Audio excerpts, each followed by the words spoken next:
एक बार फिर से स्वागत है दोस्तों आप सभी का। इस लेक्चर में हम क्लास 12 की एक्सरसाइज 8.5 के क्वेश्चन नंबर 4 से स्टार्ट करने वाले हैं दोस्तों।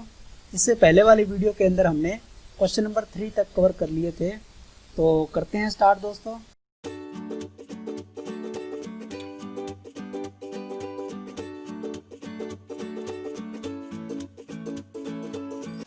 तो क्वेश्चन नंबर 4 के अंदर हम देखें दोस्तों, यह हमें दिया है निम्न फलनों के चरम मान हमें ज्ञात करने हैं, चरम मान ज्ञात करने हैं। और इसमें हम क्या करें, अब कोई सा भी क्वेश्चन यहाँ पे हम ले लेते हैं। तो यहाँ पे मैं क्वेश्चन नंबर 4 का फर्स्ट पार्ट ही ले लेता हूँ। ए के अंदर मुझे दे रखा है साइन एक्स कोस 2x, इसका मुझे चरम मान ज्ञात करना है। तो सबसे पहले मैं इसको एक y बराबर कोई फंक्शन मान लेता हूँ, साइन एक्स कोस 2x, मैंने इसको दे दिया समीकरण नंबर 1। अब दूसरा हमारा क्या है कि इसका हम अवकलन करते हैं dy/dx। तो यहाँ पे दो फंक्शन दे रखे हैं, फर्स्ट और सेकंड।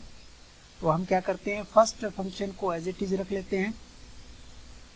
साइन एक्स को मैंने ऐसे रखा, तो कोस एक्स का किया, तो कोस एक्स का है मेरे पास माइनस का साइन 2x, और 2 का किया तो आया 2x का 2, और ये फिर आ गया हमारे पास प्लस। अब सेकंड फंक्शन को मैंने ऐसे रखा कोस 2x, और साइन x का हमारे पास आया कोस x। और इसको मैं अगर सही से करके लिखूं तो ये मेरे पास आ गया माइनस का 2 साइन x और साइन 2x, और ये है कोस 2x कोस x। ये मुझे इस प्रकार से मिल गया dy/dx।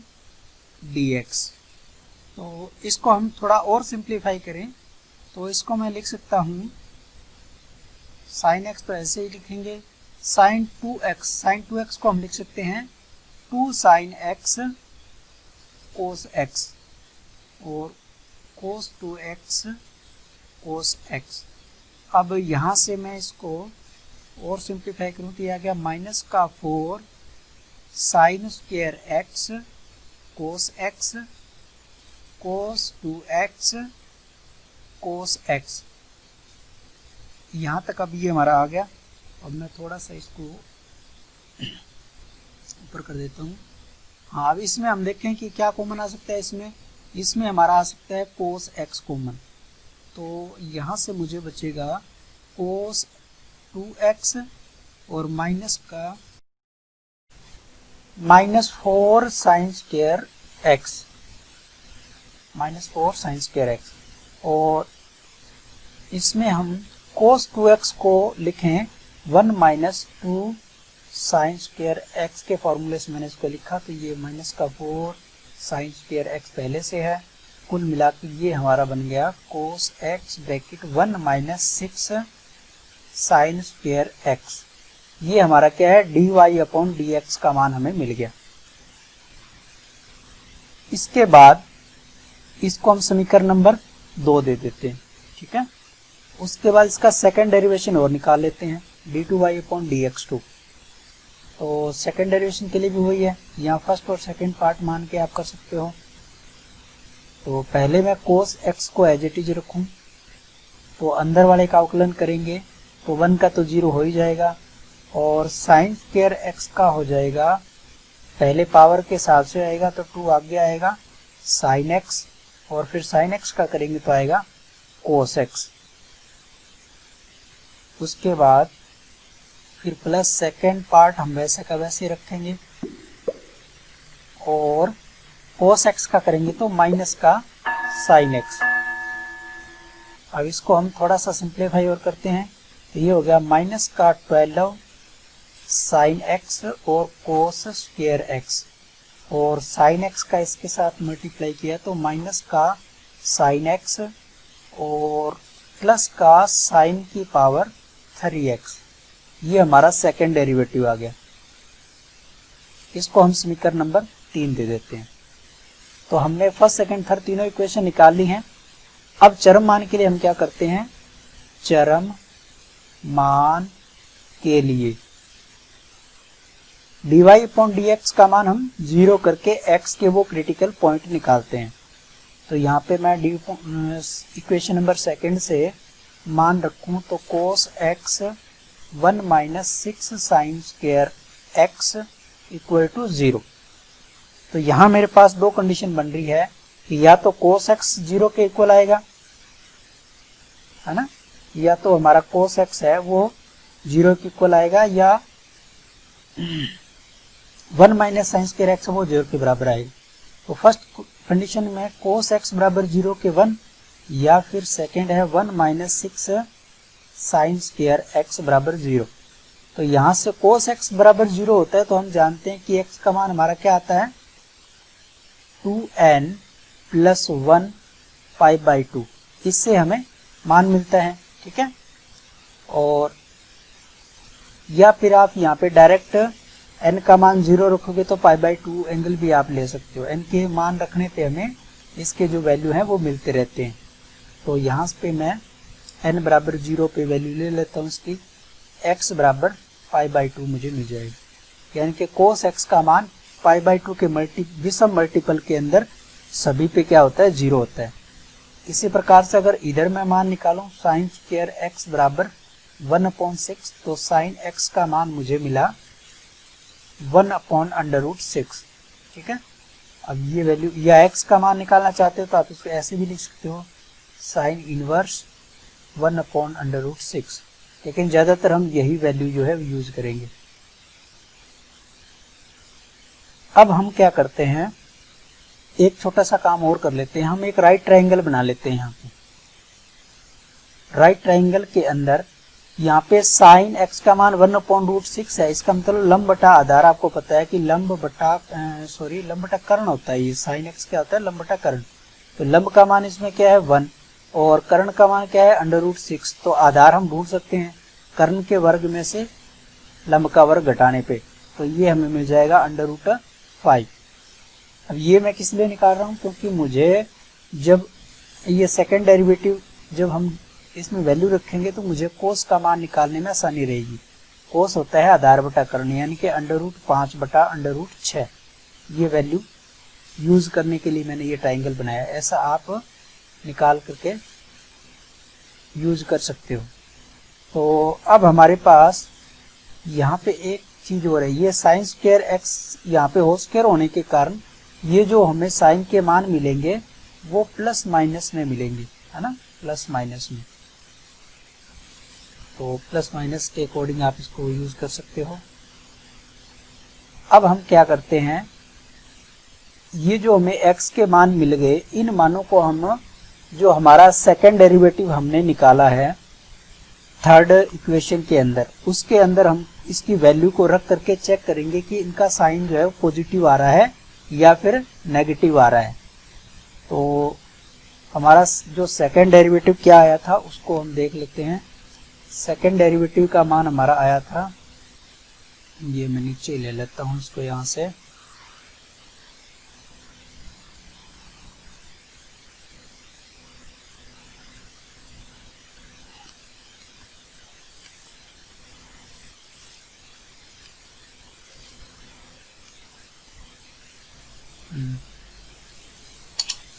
ये हमारे सेकंड डेरिवेटिव की इक्वेशन हमारे पास आ गई।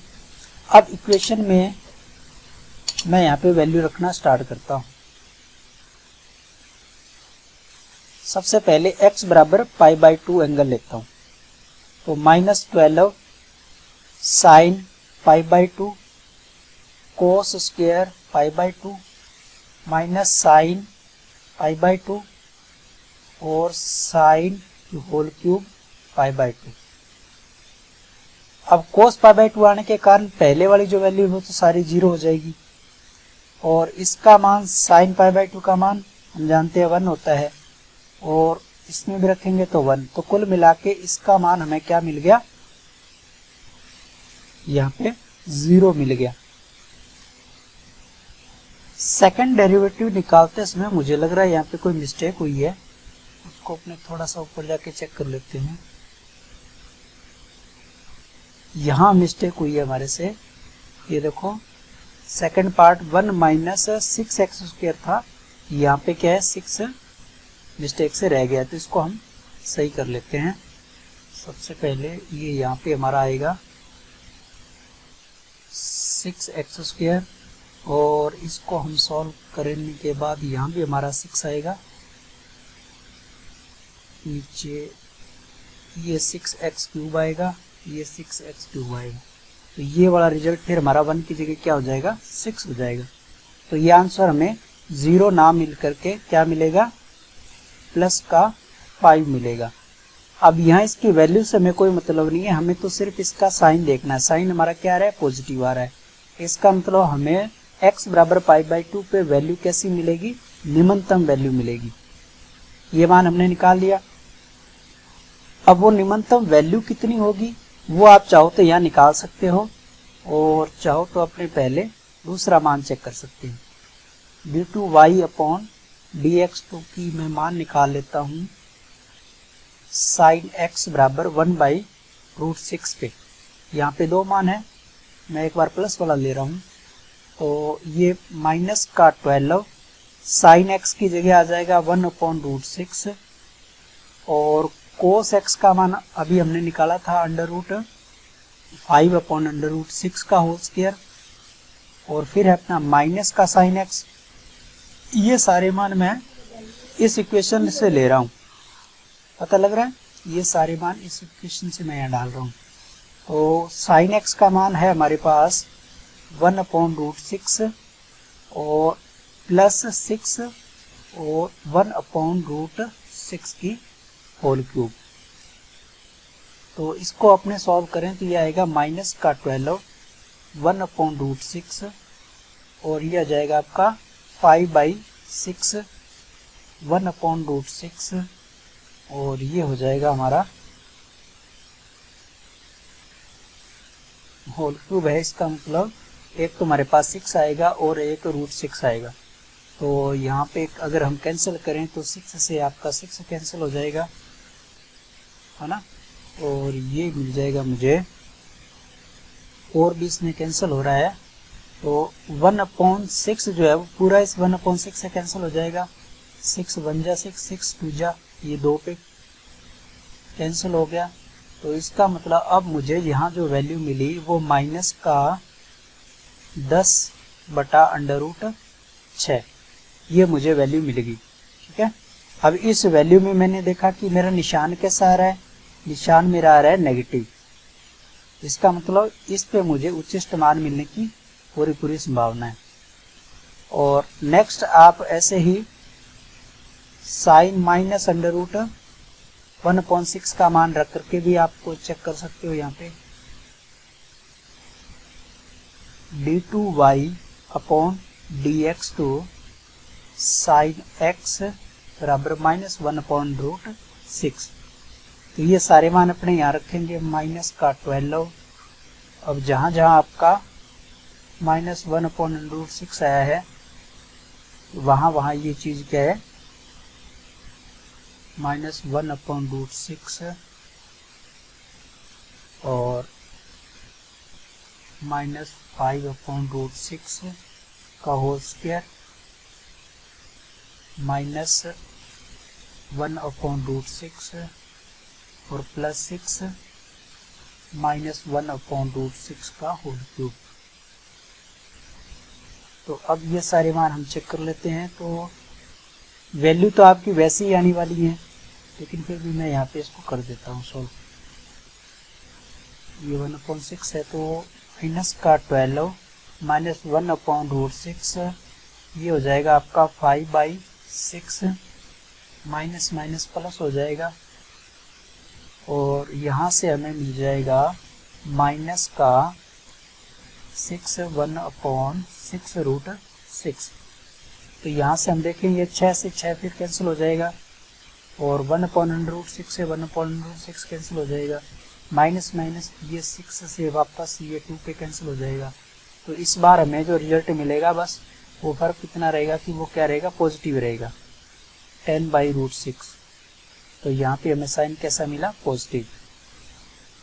इसका मतलब इस एक्स साइन एक्स बराबर -1/√6 पे हमारा मान जो आने वाला है वो निम्नतम मान आएगा।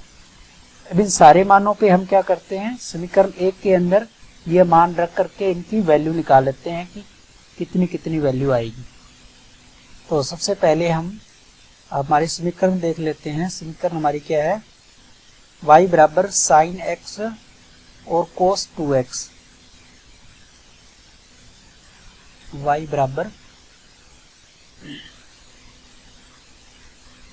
बराबर साइन एक्स कोस 2x, इसके अंदर हम वैल्यू रखते हैं।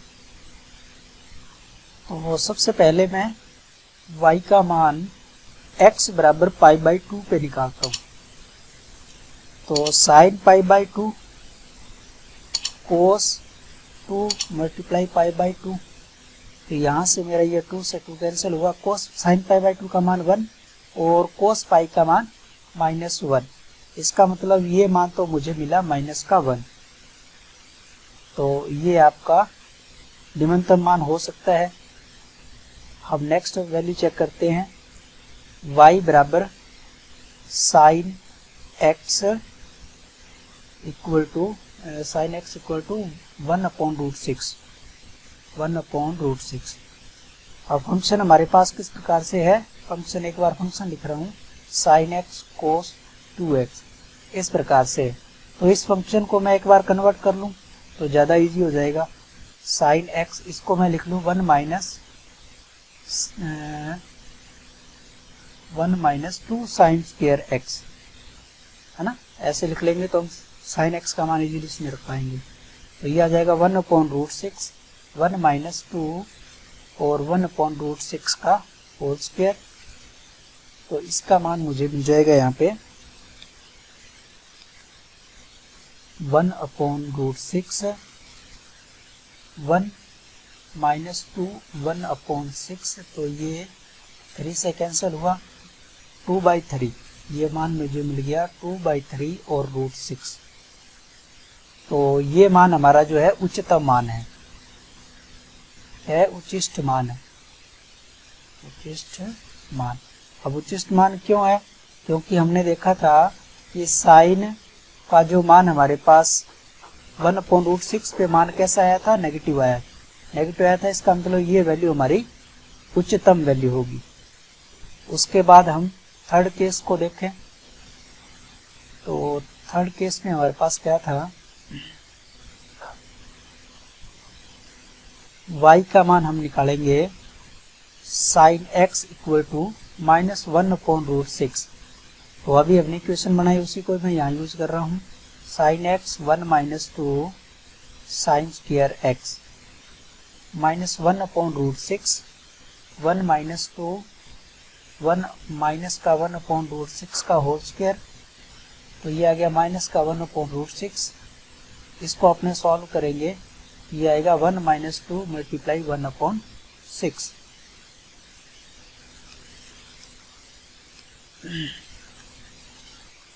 -1/√6,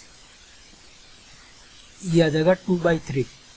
तो ये वैल्यू हमारी होगी -2/3√6। ठीक है, तो इस प्रकार से ये वैल्यू हमें मिल गई। इसका मतलब अब हमें ये पता लगाना है कि -2 एक तो हमें ये वैल्यू देखनी है, -2/3√6, एक तो हमारी निम्नलिखित वैल्यू ये आई है, और एक दूसरी हमारी वैल्यू क्या आई है, इधर हमने जब निकाला था तो -1 आया है ना। तो इन दोनों में से छोटी वैल्यू कौन सी है, इन दोनों में से जो छोटी वैल्यू है वो हम देख सकते हैं कि जो आपका -1 है ये निम्नलिखित वैल्यू है, निम्नलिखित मान। तो इस प्रकार से क्वेश्चन, आप इसके और भी क्वेश्चन है वो आसानी के साथ कर सकते हो। इसमें मैं आपको एक और क्वेश्चन करके बता देता हूँ। क्वेश्चन नंबर 5 में दोस्तों हम देखें तो यहाँ हमें दे रखा है कि सिद्ध कीजिए कि फलन x/1 + x tan x का मान x बराबर cos x पर क्या है, उच्चिष्ट है। तो इस क्वेश्चन के अंदर दोस्तों हम इसको प्रूव करने के लिए इसके रिवर्स में लेके चलते हैं कि अगर इसका रिवर्स फंक्शन x बराबर cos x पर निम्नलिखित होगा तो ये वाला मूल फंक्शन है वो अपने आप x बराबर cos x पर उच्चिष्ट हो जाएगा। कैसे? हम लिख लेते हैं कि यदि 1 plus x tan x upon x x बराबर cos x पर निम्नलिखित है तो जो मूल फलन है हमारा, है ना, मूल फलन कैसा, x upon 1 plus x tan x, ये x बराबर cos x पर कैसा होगा, उच्चिष्ट होगा। ये बात हम जानते हैं। तो हम यहाँ पे ये जो फर्स्ट कंडीशन दे रखी है इसको लेके चलते हैं, ठीक है, इसको हम प्रूव करके दिखाएंगे। तो सबसे पहले हम मान लेते हैं, मान लिया कि हमने ये जो फंक्शन है y बराबर 1 plus x tan x x tan x ये हमारा फंक्शन है अपॉन x, तो y बराबर 1 अपॉन x और tan x ये हमारा मूल फंक्शन हो, ये इक्वेशन होगी फर्स्ट। अब इसका हमने डेरिवेशन किया, अवकलन किया, तो ये आ गया माइनस का 1 अपॉन एक्स स्क्वायर और tan x का आ गया sec स्क्वायर x। दूसरा, अब हमने इसका सेकेंड डेरिवेशन और निकाला तो वो आया माइनस का 1 अपॉन एक्स क्यूब और 2 sec x का आ जाएगा sec x tan x। और इसको हम अगर यहाँ पे थोड़ा सा और सही करके लिखें तो ये आएगा हमारे पास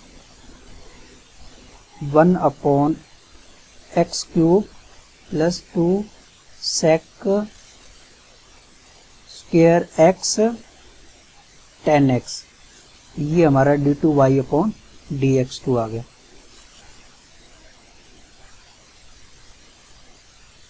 ये हमारी होगी इक्वेशन नंबर 3। तो चरम मान के लिए हम क्या करते हैं, चरम मान के लिए dy अपॉन dx को 0 के बराबर कर देते हैं। तो यहाँ मिल जाएगा minus 1 upon x square plus sec square x equal to 0। तो sec square x equal to 1 upon x square, और एक्स स्क्वायर को मैं इधर लाया तो ये 1 अपॉन sec स्क्वायर, तो x बराबर ये इसका रिवर्स किया तो cos स्क्वायर x, है ना। यहाँ पे भी दोनों तरफ वर्गमूल लिया तो प्लस माइनस cos x, ये हमें यहाँ मिल गया। x का हमें मान मिल गया कि प्लस का cos x या माइनस का cos x। तो हमें x बराबर प्लस x पे cos पे चेक करना है ना, क्योंकि सवाल में मैं x बराबर cos x पे मान दे रखा है। चाहो तो आप दोनों भी करके देख सकते हो, कोई दिक्कत नहीं है। तो हम क्या करते हैं, d2y अपॉन dx2 का x बराबर cos x पे मान देखते हैं। तो सॉरी, हमने यहाँ एक मिस्टेक की है, जब सेकंड डेरिवेशन निकाला है तो माइनस की पावर की वजह से ये आपका प्लस होगा, है ना, plus 1 upon cos square x, इसकी क्यूब ही है, cos x की होल क्यूब हो जाएगी, और प्लस ये भी आपका सारा जो है cos x में ही दे रखा है ना। तो 2 sec स्क्वायर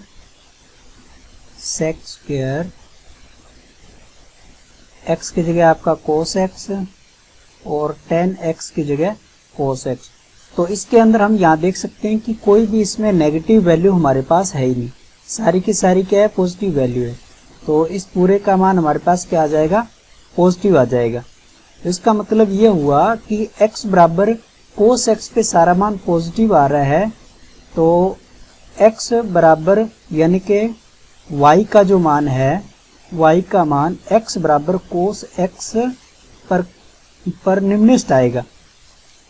पॉजिटिव आ रही है तो निम्नलिखित आएगा। ये बात हमें समझ में आ गई। अब y का मान निम्नलिखित है, इसका मतलब उसके ऑपोजिट का मान अपने आप क्या हो जाएगा, y का निम्नलिखित। यहां हम लिख सकते हैं कि y का मान है ना, y बराबर भी लिख सकते हो आप यहाँ पे, y बराबर, ये हमने फंक्शन लिया था x प्लस, फंक्शन हमारा क्या था वो एक बार देख लेते हैं, फंक्शन था 1 plus x ten x upon x, 1 plus x ten x upon x, यही हमारा फंक्शन था, का मान निम्नलिखित है। यहाँ पे आप लिखो का मान x बराबर, ये साथ में लेना पड़ेगा, x बराबर कोस x पर निम्नलिखित है, निम्नलिखित है, तो x upon 1 plus x ten x का मान x बराबर कोस x पर उचिष्ट प्राप्त होगा। इस प्रकार से हम ये रिवर्स कंडीशन लेकर के इन सवालों को कर सकते हैं। अगर आप रिवर्स कंडीशन लेके नहीं करना चाहते हैं, डायरेक्ट ही करना चाहते हैं, तो डायरेक्ट भी कर सकते हो, कोई मुश्किल नहीं है, वो भी आसानी से हो जाएगा, लेकिन थोड़ी सी उसकी कैलकुलेशन बड़ी है ना। तो जहां रिवर्स हो सकता है वो रिवर्स से कर लो, जहां डायरेक्ट करना चाहो वो डायरेक्ट कर लो, वो आपकी इच्छा होती है। नेक्स्ट क्वेश्चन नंबर 7 में हमें दे रखा है, सिद्ध कीजिए कि फलन y बराबर साइन पी पावर में दे रखा है थीटा कोस क्यू थीटा का मान टेन थीटा बराबर under root p by q पर उच्चिष्ट है। तो मुझे यहाँ y फंक्शन दे रखा है साइन पी थीटा और कोस की पावर क्यू थीटा का मान, ये हमें फंक्शन दे रखा है, इसका मान 10 बराबर पे उचिष्ट है, ये हमें सिद्ध करके दिखाना है। तो हम क्या करते हैं, सबसे पहले दोनों तरफ log ले लेते हैं, log y, तो log लेने पे ये हमारा आ जाएगा log m प्लस n की प्रॉपर्टी लगेगी पहले तो, sine p theta plus log cos q theta. अब log की वजह से p आपका आगे आ जाएगा, p log साइन थीटा और q log कोस थीटा, इधर आपका log y चल रहा है। अब ये जो मुझे फंक्शन दे रखा है, इस फंक्शन को मैं क्या करता हूँ, एक नया फंक्शन मान लेता हूँ, है ना, नया फंक्शन हम इसको डिफाइन कर देते हैं। तो इस log y को यहाँ पे मान लेते हैं कि माना आपका जो log y है वो एक नया फंक्शन z है, अगर z का मान इंक्रीज होगा तो log y का भी मान इंक्रीज होगा, है ना। इसका मतलब ये हुआ कि अगर मैं z फंक्शन पे टेन थीटा का मान उचिष्ट बता दूं, है ना, under root p by q पे, तो log y का मान अपने आप ही प्रूफ हो जाएगा।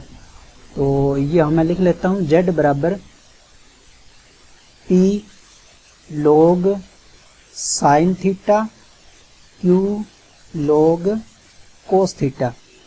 अब इसका हम अवकलन निकालते ही हमारी इक्वेशन नंबर, पहले हमने कोई इक्वेशन ली है या नहीं ली है, नहीं ले रखी है, तो इसको हम इक्वेशन नंबर 2 दे देते हैं, ठीक है, dz अपॉन dx।